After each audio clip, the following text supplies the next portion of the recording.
Niken ki cara wayang napa Cah Bagus? Sri Kandi. Sri Kandi kok gagah gede dhuwur. Lah napa? Sri Kanda.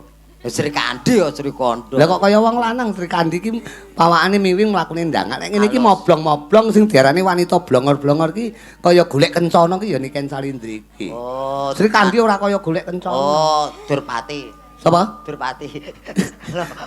Durpati ki ora eneng kaya ngenyek kuwi. Aku ki pama wayang ki ya Niken Salindri. Nah iki lho.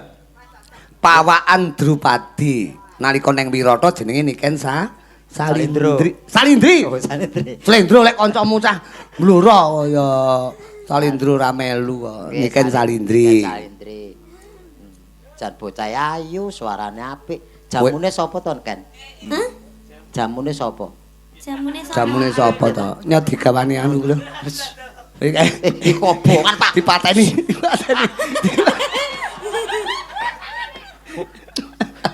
Kayak goro-goro Sandale anak ini kan mau adik ini kan mau gawa ku lho rumah aku kobong. rasaku